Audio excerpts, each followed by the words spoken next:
Bonjour, aujourd'hui nous avons développé un moyen à petite échelle afin de vérifier si la surveillance aérienne est efficace afin d'attraper les fous de la route. Alors voici. En effet, pour simuler l'autoroute et les voitures, nous avons mis en place un banc optique incliné avec un chariot. À partir de ce dernier, nous allons déterminer sa vitesse et son accélération.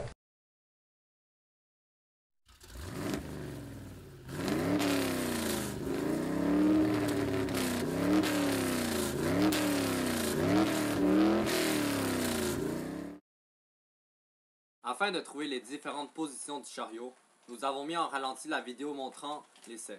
À chaque dizaine de seconde, nous avons déterminé la distance franchise à ce moment-là. Comme vous pouvez le constater, la distance franchise par le véhicule augmente exponentiellement puisque la vitesse n'est pas constante. Afin de trouver les différentes vitesses instantanées, nous avons utilisé la formule de V égale delta x sur delta temps. Nous avons donc divisé les différentes distances par leur temps respectif afin de trouver à quelle vitesse le bolide allait à des moments précis.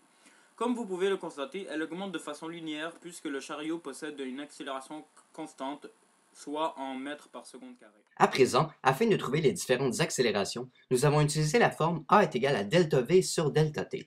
Nous avons donc divisé les différentes vitesses par leur temps respectif afin de trouver l'accélération du bolide à un moment précis.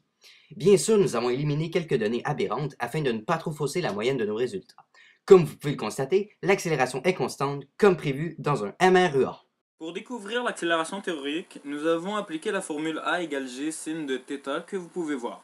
En utilisant cette réponse ainsi que la moyenne de nos accélérations découvertes plus tôt, nous pouvons établir un pourcentage d'erreur en appliquant la formule que vous pouvez voir. En effectuant le calcul, nous avons obtenu un pourcentage d'erreur de 7,39%. Finalement, en constatant qu'on a un pourcentage d'erreur de 7,39%, nous pouvons affirmer que la technique utilisée est peu efficace. En effet, lorsqu'il y a présence d'un pourcentage d'erreur, cela veut dire que la vitesse est incertaine. Donc, on ne peut pas conclure précisément si le véhicule a dépassé la vitesse maximale.